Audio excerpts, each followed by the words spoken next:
Hi, welcome to the BariNation podcast, where we support the bariatric community with humor, humility, and honesty. I'm April, and we're doing things a little bit differently. This week, Jason, Natalie, and I each recorded about a 15-20 minute segment on our Thanksgiving, on how we're going to approach the holiday, maybe what we've been struggling with, how we're just going to move through this season. And find a way to not only survive it, but to thrive.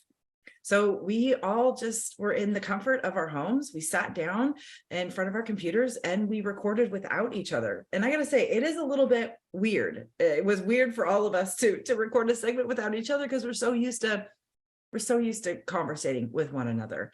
But we also felt this might be a really powerful way to make sure that we're each given space to just speak what's on our mind and to pass along what we feel is the most helpful, maybe tips, tricks, and tools to get us through what sometimes can be a really stressful season. So in today's episode, you're going to hear from each one of us independently, and we're going to see how it goes, right? We don't know what we don't know until we try it. So we're going to give it a whirl. If you heard something from one of us and it really resonated with you or you really enjoyed it, we'd love your feedback. You can send us a DM on Instagram. You can comment on one of the trailers that we're going to be releasing. You can send us individual messages on Instagram, or if you're a member of the BariNation community, you can just send us an invitation there. And we kind of have this space where we can talk about podcast episodes in the community as well. So if you are a member, we can certainly continue the conversation there. And if you yourself have a trick, a tip, or a tool that you are going to be using throughout the holiday season, and you don't hear it discussed in this episode today, please pass along your ideas. We'd love to incorporate it into the support that we're going to be rolling out for the community really this entire season. So BariNation, the podcast, is really about community. It's about learning from one another, growing from one another, connecting from one another, so that we can all build this perfect recipe for our life before and after surgery. So please help us continue the conversation and help us pass along different types of support to people who need it. Okay, you guys, well, without further ado, let's dive in. Hey everyone, it's Natalie with BariNation. Wow, the holidays are here already, which is totally insane. And it can be very overwhelming for a lot of us, especially as we're trying to navigate our new bodies, our relationship with ourselves, our relationships with our family and friends. And so I wanted to just take some time to reflect and give you guys some tips for surviving Thanksgiving and other holidays. So I guess my first one would just be to take a deep breath. Let yourself calm down and really reflect about what these holidays are all about. Are they really about the food? Probably not. They're probably more about the family, the friends, the people that you're surrounded by. I know that's how it is for me. Holidays always have so much family time associated and memories associated with them. And so I know for myself, I always have to kind of take a pause, let myself be grounded, I guess, and just remind myself that it's not always about the food. It's really about the people that I'm with and being able to spend time and create new memories and traditions with them. I tend to get very overwhelmed about food and food choices, and this kind of just helps me regroup and center. So yeah, just take a deep breath, take a pause. If you're feeling overwhelmed, go outside, take a breath, step into a different room. I've gone into the bathroom before just to zone out for a minute. And that always helps me. So just know that you can step away if you need to. The second thing I would suggest is bring at least one thing that you know you can eat. Bring something that you know without fail, that is something that you can eat and enjoy and not get overwhelmed about, does this work on my plan? Does this, will this set me over? Will this make me sick? If you know that you can eat it and you will feel good eating it, then bring it. I don't bring a ton of things to Thanksgiving or Christmas anymore, but I bring enough, and I bring what I know I can eat. So things like stuffed mushrooms or a cheese board, something as easy as that. I'm also making like some homemade dips and things that I know I can eat. So I think the other thing is just making sure that you have stuff in your arsenal to eat that you don't have to be overwhelmed about. I also wanted to, I guess, just take a minute and acknowledge that the holidays are a lot and they have a lot of emotions tied to them. It's my birthday. I'm actually recording this on my birthday. And so I always get really emotional about that because I love my birthday, but I'm also just reflecting about the last year. And then, Thanksgiving and Christmas have a lot of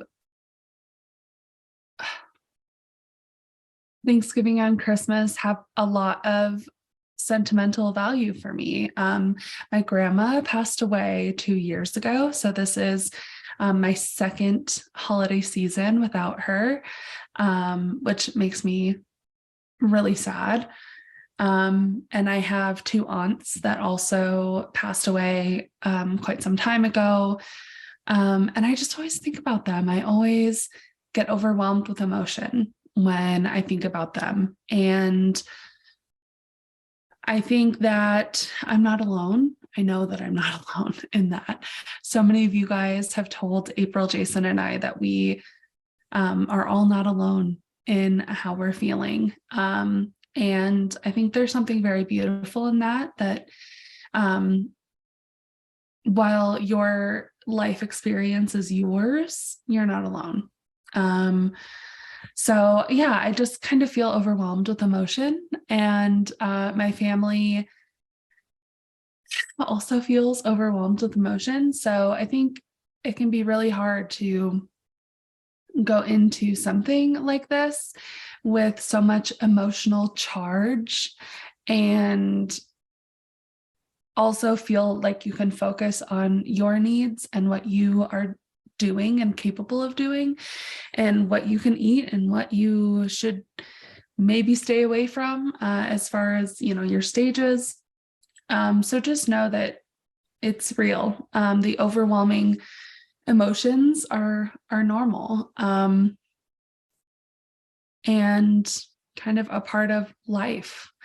I think sometimes we think that, we have this surgery and our life is just going to be totally different and totally like good all the time. But that's not the case. Life goes on, and we have to learn how to navigate that. And that's hard. That's hard for me to do. I know it's hard for everyone listening and watching. I don't know. This one especially has been tough. My family dynamic is different this year, a little bit. My parents they've built their house. I don't know. There's just a lot of different new things happening. And then on top of that, I've had some work challenges this week. I was supposed to be on vacation. I was looking forward to resting and relaxing and all this stuff. And, the first 2 days of my vacation have been anything but that. On top of the emotions that I'm feeling around Thanksgiving. So yeah, like how do we navigate that? I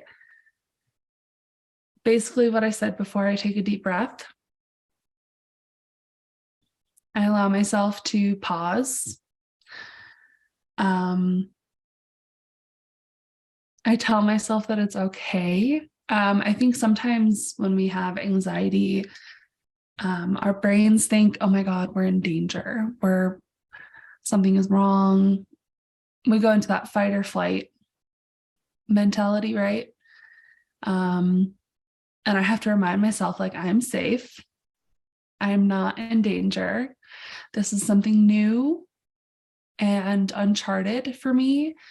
Or just that, this is tough and I haven't been in this situation for a while.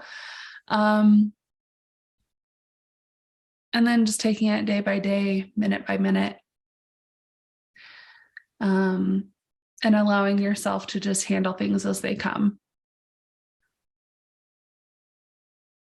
I also think that people get these expectations of how holidays are supposed to happen, or how birthdays are supposed to happen, or whatever you may think. And it never happens the way that you think. Like I said earlier, my birthday was today, November 22nd. You're watching this the day after. But yeah, my birthday was this week, and I thought, I'm going to do all these fun things. I'm going to treat myself. I will say, I did get my free birthday Starbucks, so don't worry about that.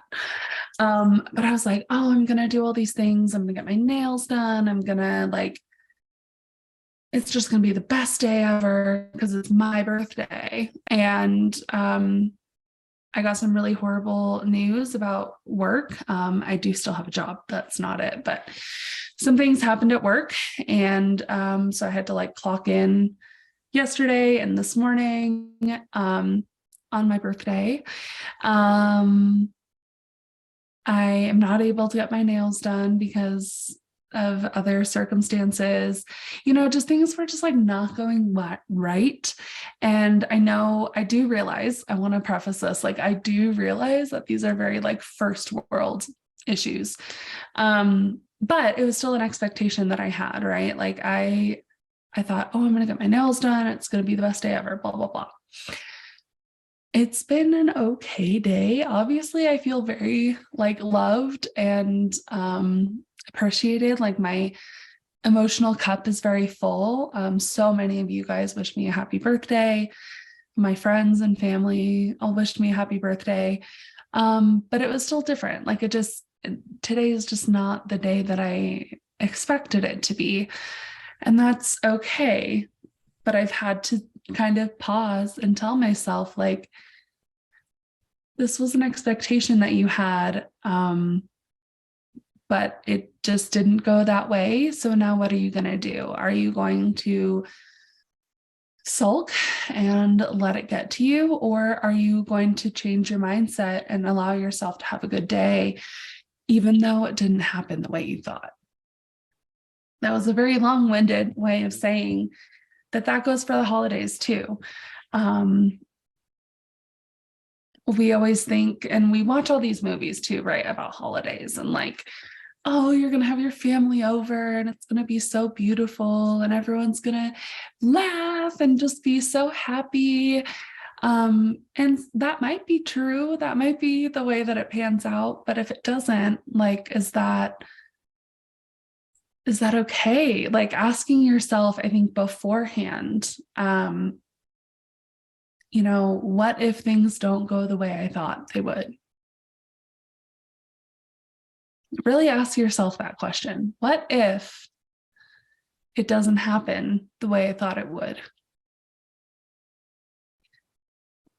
And obviously there are some things where you're this scenario would not be great. Okay, fair. But in most scenarios, it's going to be okay. In most things, it's going to work out and it's going to be a good day. So I think also just going into it with that mindset of okay, it's going to be a good day, but what if it doesn't happen the way I planned? What is my plan? What am I going to do in case it doesn't go my way? How am I going to turn it around for myself?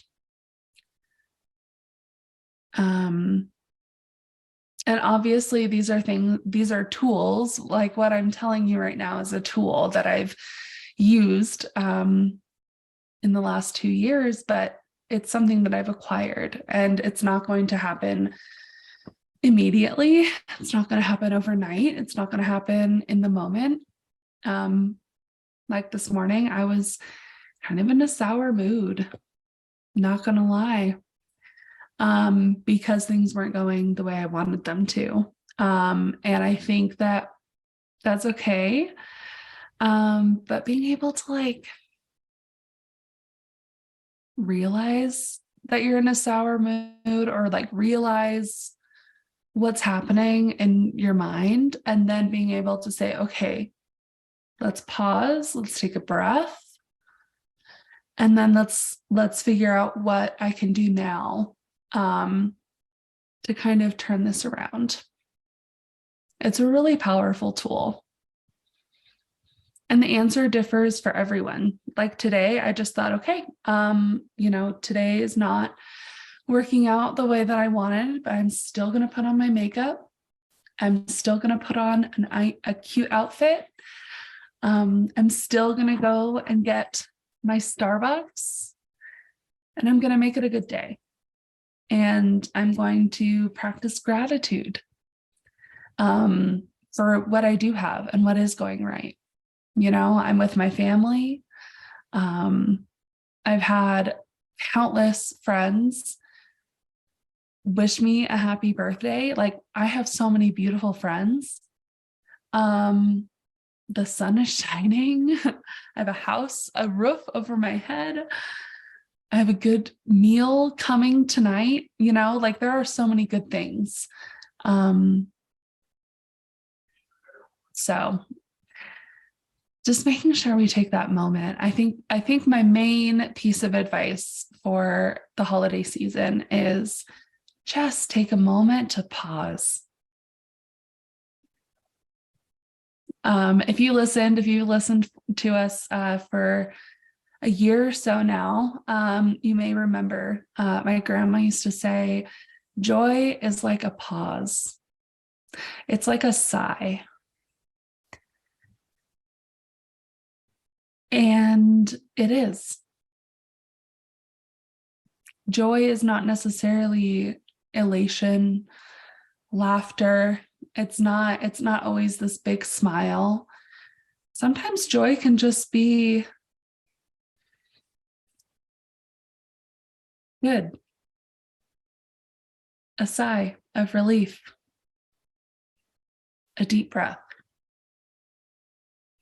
So I want you to remember that this holiday season is what you make of it.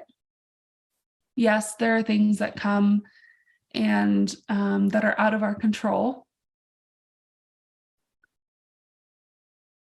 but you can recenter.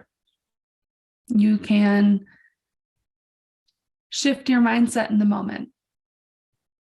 It's not going to be easy. It's not going to be quick, but you can. And I think if you are starting out on changing and shifting your mindset, really remove yourself from the stressful situation or the overwhelming situation. My family is very big and my family is very loud.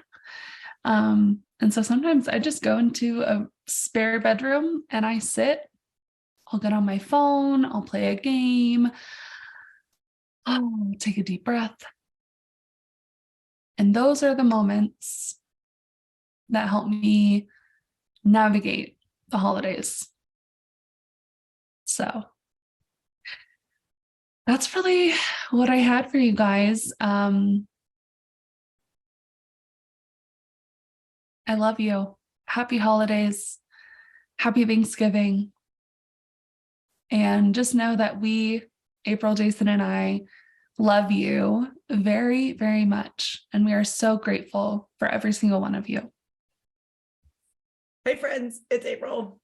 This is going to be a little bit weird, actually, now that I think about it, because I guess I'm just so used to having Jason and Natalie to like bounce these ideas off of. But there's a first time for anything, and we're not going to know what it's like until we try it one time. So we're trying it just one time.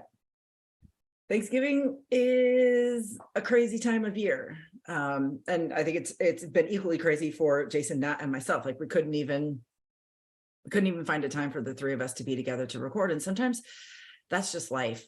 And I feel like really these last couple of months in my life personally, it's really been focusing all about the pause and the pivot, right? When things don't go the way we planned, if we turn to anger, and if we turn to fear, and if we turn to judgment, the only exit strategy for us is going back to our old ways, our old thoughts, our old habits, and our old behaviors, because that's familiar, right? When panic and when fear set in, we just naturally want to go back to what we've always done because we lived so much of our life in that old headspace. So the pause and pivot is really about recognizing that, okay, I have two choices in this moment. I can either panic and get mad and angry and fall back into my old coping mechanisms, or I can pause and I can pivot to a new way of thinking and a new way of doing. And I can just carry on. I can continue on. I can choose a different path. I can keep my cool. I don't have to actually get angry. I don't have to get mad. I can be disappointed for a hot minute, or I can feel all those things for a hot minute. But if I don't move on from those feelings and emotions to different emotions that allow me to kind of move forward and to like problem solve and pick a solution and then just, head off in a different direction, then I'm just going to be stuck in my old ways, and I'm never going to have the life that I want. I'm not going to have a good experience. So, if you're feeling overwhelmed this Thanksgiving, or things are just not coming together as you hoped, pause and pivot, right? We can't control other people. We can't control what they do, what they say, or what they think. We just can't, even though they're our family and we don't understand why they're so different from us because we share so much DNA. We just can't control them. All we can do is control us. So I think if you're stressing about this holiday that's coming up, or any of the holidays that are coming up, pause and pivot is going to be a tool that I continually move to. And I had to use it this week. We blew a tire on our way home from Leavenworth. I haven't changed a tire, I think, in 30 years. And Grady was in the car with me, and I just thought, oh my God, he's going to get so mad. He's just going to be so angry. And he didn't. We both paused and we both pivoted and we went into action, and we just made a game plan and we moved forward with that. And it didn't derail our whole day. We were able to get home safely. We got unpacked, right? When we focused on the week ahead, I made a game plan for getting our tire fixed, and we just moved forward. We carried forward with our life in a way that was beneficial. And it just took that moment of pause. And it wasn't that we weren't mad or upset that happened, but once it's happened, you can't do anything about it. You just have to deal with it. So we could either deal with it and be angry and mad, or we can deal with it in a way that helps us move forward, right? And just move on from it. But really keeping our emotions in check, keeping that anger at bay is, I think, a really big key to all of this. And I think the other thing that really drives a lot of like fear and emotion during the holiday seasons is focusing on the meal, focusing on the food, right? If you're worried that you are going to miss out on Thanksgiving, right, or on a holiday dinner because you can't enjoy certain types of food, or you can't enjoy the quantity of food that you maybe did before, that could be an aha moment for you. In that moment, you could realize, right, you could ask yourself, why am I panicking over food? Why am I feeling so emotional? Why is this anxiety rising in me because I can't enjoy a certain quantity of food, right? And if the question, if your answer back to that own question is, because, I'm panicking about that, that could be like your indication that food is really playing a dominant role in your life. And that food has really taken center stage, right? Food is like the main course to your life. And that might not be the most healthiest place for food to be. So this season, you maybe have an opportunity to really reflect and analyze and think about your relationship with food and the role that it's playing, the prominence that it has in your life, and whether or not you want to carry that prominence forward. I know for me personally, when I was doing the last diet that I did, which was 30-10, and I was supposed to start like a week before I went on this grand Alaskan vacation on a private boat. And my first question to the coach was, okay, but how am I supposed to stay on plan? Like, how am I supposed to do this? Like, so you're telling me I can't enjoy, all of these foods when I'm up there in Alaska? And my coach just looked at me and she's like, are you going to Alaska to eat? I'm sorry, what? But that was the question that I needed, because in my brain, yeah, I was going to Alaska to eat. In my brain at the time, food equated to fun, food equated to vacation, food equated to, checking out. And I know that this holiday is really centered around food. We gather to share a meal together. Okay. But that meal doesn't have to be like the number one thing. The meal doesn't have to be the main dish. It can be the side dish. Jason gave us that quote in a podcast episode recently, and it's so powerful. Food doesn't have to disappear from our lives completely, but maybe it shouldn't play the main character in our life. And the same thing goes with Thanksgiving. We can sit down and we can enjoy a beautiful, wonderful, delicious meal with our friends and family, a meal that connects us back to our history and our tradition and our roots. But we don't have to stuff ourselves until we're uncomfortable. We don't have to try every little thing. Or maybe we do want to try every little thing, and we're just going to take a bite of each item, and we're going to stop eating when we're full. We can take home leftovers if that's important to us, right? We can choose to go about it a different way. But if we go into our Thanksgiving celebration looking forward to connecting with people that maybe we haven't connected with in a long time, for making new memories or reflecting on old memories, for playing a new game, right? For meeting a new person, for just finding a joyful moment with our friends and family, then that becomes the main course, quote unquote, right, of our Thanksgiving, not necessarily the food. And really, when we take a step back, we're talking about one meal. We're talking about one meal, maybe one dessert, one appetizer, right? A half a day of eating. We're panicking over such a small, infinitesimal moment in our lives, and we're giving it more power than what it actually deserves. Because we've had thousands of meals this year, and we didn't panic over most of them, but we're panicking over this meal. And it's because there's a lot of emotion tied to it, because it's a big holiday, right? We want it to be fun, and food should be fun. And all of a sudden, food is not fun. And why is it stressing me out? It's one day, it's one meal that deviates from your bariatric, right, goals or your bariatric meal plan is not going to add 100 pounds back to your frame. It's just not. But it's our old brain trying to get us back to this place of comfort. It's our old brain trying to get us to go back to that relationship that we have with food. So if we just really look at the day, at the meal, as one dessert, as one appetizer, it's almost insignificant, right? So for me, I'm going to approach Thanksgiving as I'm sticking to my plan in the morning. I'm going to enjoy the heck out of the appetizers that we're serving. And I'm really going to enjoy our meal. I'm going to stop when I'm full. I'm going to send all of my family home with absolutely a ton of leftovers. I'm going to keep enough food for Grady and I to have a meal the next day.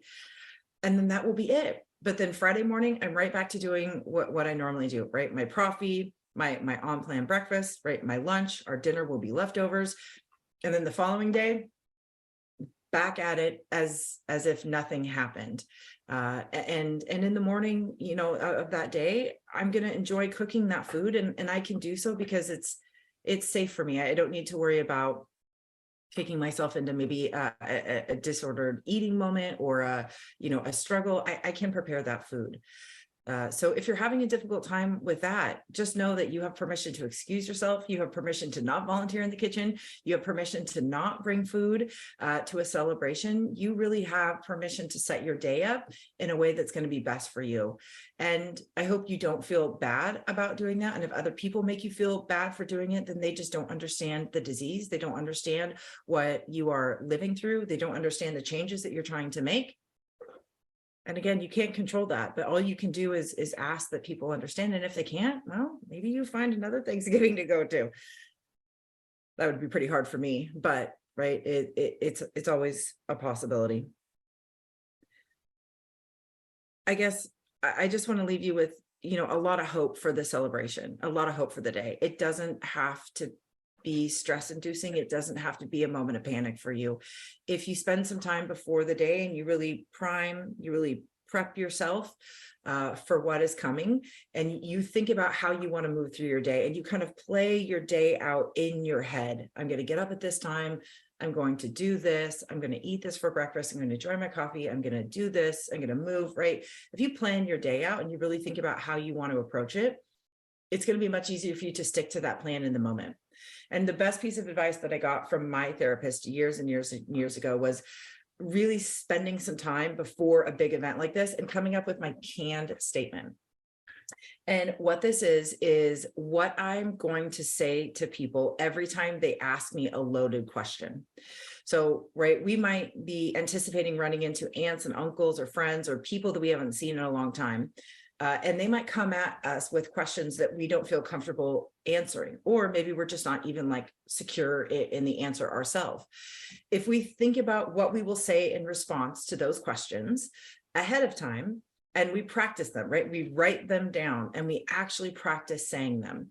These kind of become just our go-to statement that we can say every single time. And it helps us lower the temperature, right? It helps us keep our cool because, people are looking to catch us off guard. But if we respond with something that is truthful for us and meaningful for us, and we respond with some conviction and some confidence, people aren't looking for a conversation in that moment, right? They were looking for a confrontation, and you are not giving them that, right? You're giving them a conversation, and they're probably not interested in that. And if they are interested in that, then they will continue the conversation with your permission. Or your canned statement can just shut a conversation down. Your canned statement can just very simply be like, you know what, I've been focusing on my health this year. It's kind of hard for me to talk about. So, I'm just going to respectfully ask that we don't talk about that.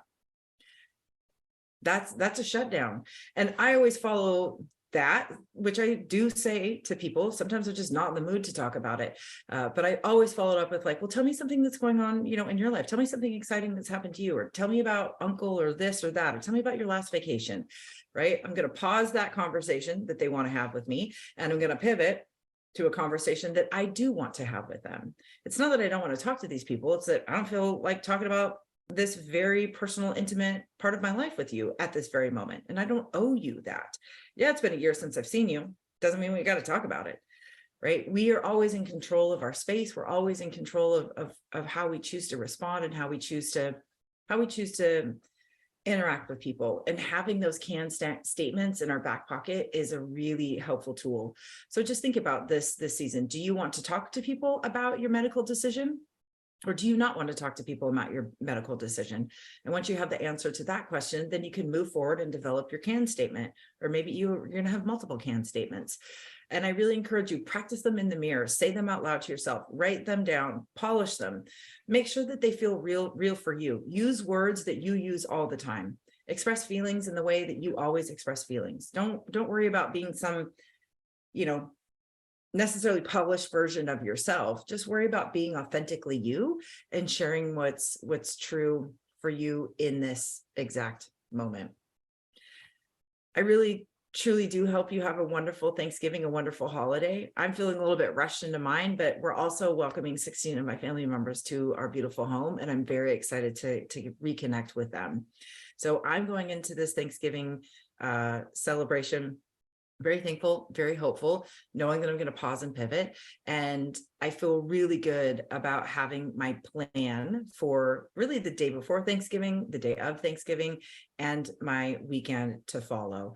I'm going to stick to my game plan, and I'm going to rejoice in the gratefulness of the season. And I hope you can too. If any of these tips helped, definitely let us know. And we can incorporate them into the helpful tips that we will continue to pass along to our community throughout the entire season. Happy Thanksgiving, friends. Thanksgiving is, while it may be a time of getting together with your family and being excited because you're going to see people you don't normally get to see, those types of things, a lot of times we wind up with apprehension. We're uneasy because we don't really know what to expect going into it as a bariatric patient. While you may be pre-op in your journey, you may be freshly post-op. Those are really the ones that kind of get the most anxiety going into these because they've never been in this situation before. So you may be in the pre-op liquid phase, which is going to play hell on your emotions, your psyche, your everything, kind of basically in your journey and your holiday. You also, if you're freshly post-op, it's going to be the same because you don't know what you can eat, how you can eat, if there's going to be things there that are going to align to your goals. So really, honestly, some of the tips and tricks that, I used going through that, post-op phase, basically, of being a new bariatric patient was to not only bring things that I know are going to align to my journey and that I need, because you can't really expect everybody to have stuff that's really going to align to you. So I brought snacks, I brought my own water, I brought my own protein, I brought my own all those things just to make sure that I had everything I needed. If I would have been on the liquid phase, I would have brought all my shakes, all my things. Jello, Jello and sugar-free popsicles saved me through my my pre-op phase. So those are the things that I used that worked for me. When it came to post-op, I definitely brought my own snacks and things that aligned. I used turkey for the protein because I was far enough out. I was a good, 6, 7 months, almost 8 months out by the time Thanksgiving hit. So I was able to eat. So what I did was the 1 spoon method. I took not a big serving spoon. I took like a tablespoon and I made, 1 scoop of all the things that I enjoy. And I just put that to use. I did that. And then if I, later, because you're going to be there all day. The best thing about being there is the fact that you can do 100 different things that are going to keep you from being near the food. Like go in the other room and socialize with everybody, help make stuff, help set stuff out, help set the table. There's all those types of things. So myself, I use the 1 scoop method, did all that fine because at the end of the day, the food's not going anywhere. If you feel like you're hungry later, you can always circle back. But, just listen to your body. That's the biggest thing. Just make sure that you're listening to your stomach and make sure when it you're listening to your full cues. Whether it be the runny nose, the cough, the sneeze, or whatever it is that happens to you when you get full, listen to it, because if you don't, you're going to have, a rough day.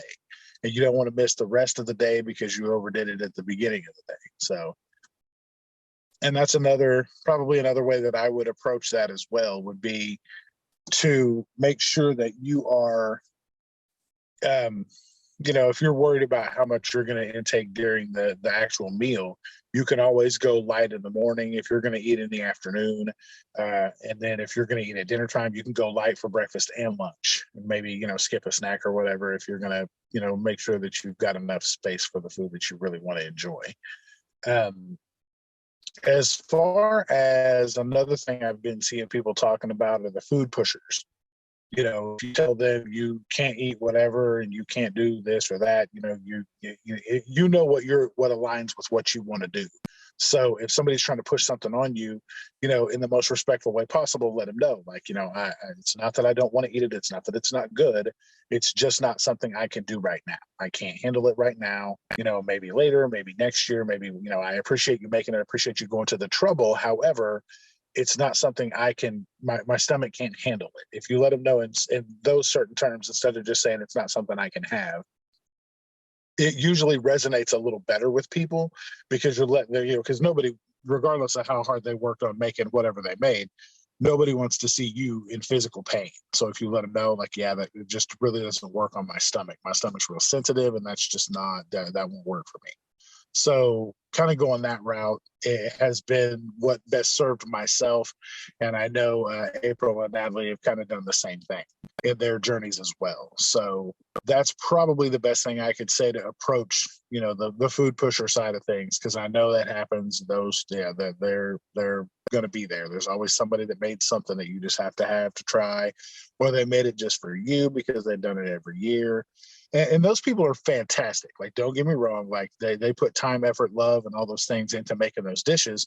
So of course they want to see you enjoy it. And it's not that you don't want to enjoy it, but letting them know in certain terms, like your stomach just can't handle it, will kind of help to quell all those types of conversations. It's easier to just tell them that you can't. So those are, just a few of the tips. And like for myself, I know this past year, to keep myself away from the food, like I went and sat outside. Of course, I live in Florida, so it's a little easier because it was warm that day. But I just removed myself from the area where the food was, because I found myself really starting to kind of look over things and think I could fit a little bit more. And if I just did this, those types of things, because that stuff, it never goes. As patients, you guys know, it never goes away. So I always, was looking and kind of trying to figure out how it was I could have, or what I wanted on my next plate. I found myself obsessing over food like I used to. And, when I really broke it down to the basic necessity of thinking, like, it's not going anywhere. Like, all the food that's here is still going to be here. Like, that's just the food. The food's there. So I didn't worry that much about it after I removed myself from the situation.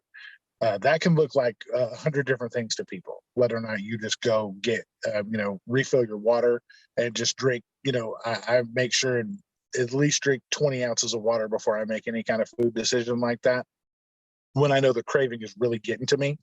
So, making sure by the time you get done drinking 20 ounces of water, you've either forgotten about what you really wanted, or you're too full of water to worry about it. So that's one thing that helped me. Also, sometimes if the weather permits, you can go take a walk, just remove yourself, like go play games with, some of the family members. There's lots of things that happen around around the holiday time that don't normally happen that you have access to. So, games with the family, or, watching TV, watching football, watching whatever that may be. It's going to just remove you from the situation, because as we all know, willpower is a finite resource and it's going to run out. So when it runs out, it's out. And, you're going to make the decision anyway. And making the decision, if you do wind up, figuring out that your willpower is all used up for the day, you end up making that decision, guess what? Doesn't make you a bad bariatric patient. It doesn't make you, you didn't fail your plan. You didn't, none of that. So all the things that you're going to tell yourself, just remember they're not true. So, everybody has those weak moments where they just decide, that's it. Like, I'm going to have it. Because if you don't, a lot of times what happens is you wind up trying to circumvent giving in to what you really want. You'll fill yourself on way further on snacks that you don't want, trying to scratch the itch, when in turn, it would have been better for you to just eat whatever it was you wanted to eat in the first place. So keep those things in mind, and just make sure that you realize that, you're not a bad bariatric patient. You're new at this. That's the only thing it is.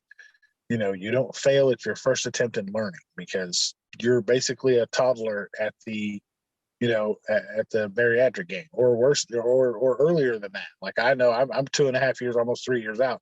I'm still a toddler. Like, I'm a baby. I'm a baby patient, so I can't expect myself to have it all wrapped up right now and know exactly how everything's going to go, or know how to navigate all of these things. So that's a lot of why we come on here and help you guys as much as we can, because we know it helps you guys too, and it helps us the same. So we're in the same boat. So please don't think you're alone. Please don't think that everybody else has it figured out and you're on an island, because it's absolutely not the case. So just go forth, have an amazing holiday season the best you can. And, realize too that if you have your support system in place, if you have an accountability partner, use them. Use all of your support system, because guess what? That's what they're there for. You're not bugging anybody.